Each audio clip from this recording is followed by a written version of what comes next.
ओम श्री गणेशाय नमः। ओम नमो भगवते वासुदेवाय नमः। श्रीमद्भागवत महापुराण प्रथम स्कंद द्वादश अध्याय। शौनक जी ने कहा, अश्वत्थामा ने जो अत्यंत तेजस्वी ब्रह्मास्त्र चलाया था उससे उत्तरा का गर्भ नष्ट हो गया था, परंतु भगवान ने उसे पुनः जीवित कर दिया। उस गर्भ से पैदा हुए महाज्ञानी महात्मा परीक्षित के, जिन्हें सुखदेव जी ने ज्ञानोपदेश दिया था, जन्म, कर्म, मृत्यु और उसके बाद जो गति उन्हें प्राप्त हुई, वह सब यदि आप ठीक समझे तो कहें। हम लोग बड़ी श्रद्धा के साथ सुनना चाहते हैं। सूत जी ने कहा, धर्मराज युधिष्ठिर अपनी प्रजा को प्रसन्न रखते हुए पिता के समान उसका पालन कर रहे थे। भगवान श्री कृष्ण के चरण कमलों के सेवन से वे समस्त भोगों से निर्लोभी हो गए थे। शौनकादि ऋषियों, उनके पास अतुल संपत्ति थी। उन्होंने बड़े बड़े यज्ञ किए थे तथा उनके फलस्वरूप श्रेष्ठ लोगों का अधिकार प्राप्त किया था। उनकी रानियां और भाई अनुकूल थे। सारी पृथ्वी उनकी थी। वे जम्बूद्वीप के स्वामी थे और उनकी कीर्ति स्वर्ग तक फैली हुई थी। उनके पास भोग की ऐसी सामग्री थी जिसके लिए देवता लोग भी लालायत रहते थे, परंतु जैसे भूखे मनुष्य को भोजन के अतिरिक्त दूसरे पदार्थ नहीं सुआ थे, वैसे ही उन्हें भगवान के सिवा दूसरी कोई वस्तु सुख नहीं देती थी। शौनक जी, उत्तरा के गर्भ में स्थित वह वीर शिशु परीक्षित जब अश्वत्थामा के ब्रह्मास्त्र के तेज से जलने लगा, तब उसने देखा कि उसकी आंखों के सामने एक ज्योतिर्मय पुरुष है। वह देखने में तो अंगूठे भर का है, परंतु उसका स्वरूप बहुत ही निर्मल है। अत्यंत सुंदर श्याम शरीर है। बिजली के समान चमकता हुआ पीताम्बर धारण किए हुए हैं। सिर पर सोने का मुकुट झिलमिला रहा है। उस निर्विकार पुरुष की बड़ी ही सुंदर लंबी लंबी चार भुजाएं हैं। कानों में तपाए हुए स्वर्ण के सुंदर कुंडल हैं। आंखों में लालिमा है। हाथ में जलती हुई लौ के समान जलती हुई गदा लेकर उसे बार बार घुमाता जा रहा है। वह स्वयं शिशु के चारों ओर घूम रहा है। जैसे सूर्य अपनी किरणों से कोहरे को भगा देते हैं, वैसे ही उस गदा के द्वारा ब्रह्मास्त्र के तेज को शांत करता जा रहा था। उस पुरुष को अपने समीप देखकर वह गर्भस्थ शिशु सोचने लगा कि यह कौन है। इस प्रकार उस 10 मास के गर्भस्थ शिशु के सामने ही धर्म रक्षक अप्रमेय भगवान श्री कृष्ण ब्रह्मास्त्र के तेज को शांत करके वही अंतर्ध्यान हो गए। उसके बाद अनुकूल ग्रह के उदय से युक्त समस्त सद्गुणों को विकसित करने वाले शुभ समय में पांडु के वंशधर परीक्षित का जन्म हुआ। जन्म के समय ही वह बालक इतना तेजस्वी दिख पड़ता था मानो स्वयं पांडु ने ही फिर से जन्म लिया हो। पौत्र के जन्म की बात सुनकर राजा युधिष्ठिर मन में बहुत प्रसन्न हुए। उन्होंने धौम्य, कृपाचार्य आदि ब्राह्मणों से मंगल वाचन और जात कर्म संस्कार करवाए। महाराज युधिष्ठिर दान के योग्य समय को जानते थे। उन्होंने प्रजा तीर्थ नामक काल में अर्थात नाल काटने के पहले ही ब्राह्मणों को स्वर्ण, गौएं, पृथ्वी, गांव, उत्तम जाति के हाथी घोड़े और उत्तम अन्न का दान दिया।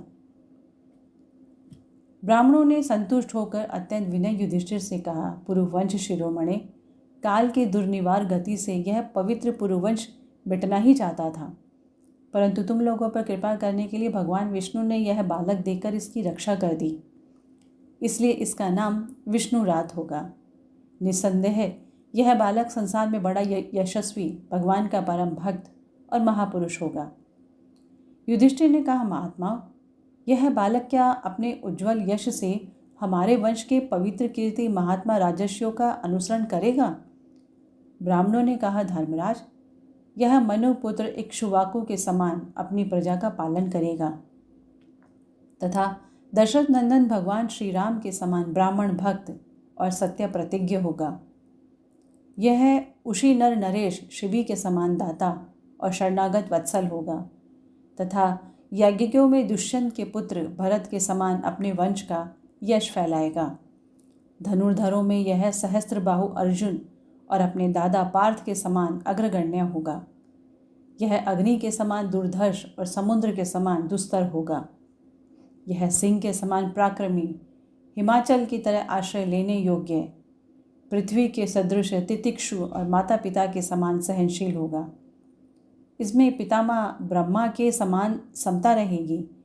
भगवान शंकर की तरह यह कृपालु होगा और संपूर्ण प्राणियों को आश्रय देने में यह लक्ष्मीपति भगवान विष्णु के समान होगा। यह समस्त सद्गुणों की महिमा धारण करने में श्री कृष्ण का अनुयायी होगा। रंतिदेव के समान उदार होगा और ययाति के समान धार्मिक होगा। धैर्य में बलि के समान और भगवान श्री कृष्ण के प्रति दृढ़ निष्ठा में यह प्रहलाद के समान होगा। यह बहुत से अश्वमेध यज्ञों का करने वाला और वृद्धों का सेवक होगा। इसके पुत्र राजर्षि होंगे। मर्यादा का उल्लंघन करने वालों को यह दंड देगा। यह पृथ्वी माता और धर्म की रक्षा के लिए कलयुग का भी दमन करेगा। ब्राह्मण कुमार के शाप से तक्षक के द्वारा अपनी मृत्यु सुनकर यह सबकी आसक्ति छोड़ देगा और भगवान के चरणों की शरण लेगा। राजन, व्यास नंदन सुखदेव जी से यह आत्मा के यथार्थ स्वरूप का ज्ञान प्राप्त करेगा और अंत में गंगा तट पर अपने शरीर को त्याग कर निश्चय ही अभय पद प्राप्त करेगा। ज्योतिष शास्त्र के विशेषज्ञ ब्राह्मण राजा युधिष्ठिर को इस प्रकार बालक के जन्म लगन का फल बतलाकर और भेंट पूजा लेकर अपने अपने घर चले गए।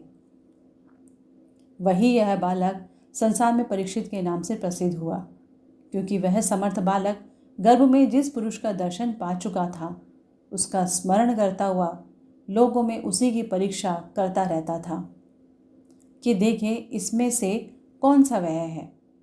जैसे शुक्ल पक्ष में दिन प्रतिदिन चंद्रमा अपनी कलाओं से पूर्ण होता हुआ बढ़ता है, वैसे ही वह राजकुमार भी अपने गुरुजनों के लालन पालन से क्रमशः अनुदिन बढ़ता हुआ शीघ्र ही सयाना हो गया। इसी समय स्वजनों के वध का प्रायश्चित करने के लिए राजा युधिष्ठिर ने अश्वमेध यज्ञ के द्वारा भगवान की आराधना करने का विचार किया, परंतु प्रजा से वसूल किए हुए कर और दंड की रकम के अतिरिक्त और धन न होने के कारण वे बड़ी चिंता में पड़ गए। उनका अभिप्राय समझकर भगवान श्री कृष्ण की प्रेरणा से उनके भाई उत्तर दिशा में राजा मरुत और ब्राह्मणों द्वारा छोड़ा हुआ बहुत सा धन ले आए। उससे यज्ञ की सामग्री एकत्र करके धर्मवीरु महाराज युधिष्ठिर ने 3 अश्वमेध यज्ञों के द्वारा भगवान की पूजा की। युधिष्ठिर के निमंत्रण से पधारे हुए भगवान ब्राह्मणों द्वारा उनका यज्ञ संपन्न कराकर अपने सुहृद पांडवों की प्रसन्नता के लिए कई महीनों तक वहीं रहे। शौनक जी, इसके बाद भाइयों सहित राजा युधिष्ठिर और द्रौपदी से अनुमति लेकर अर्जुन के साथ यदुवंशियों से घिरे हुए भगवान श्री कृष्ण ने द्वारका के लिए प्रस्थान किया। प्रथम स्कंद का 12वां अध्याय संपन्न हुआ। ओम नमो भगवते वासुदेवाय नमः।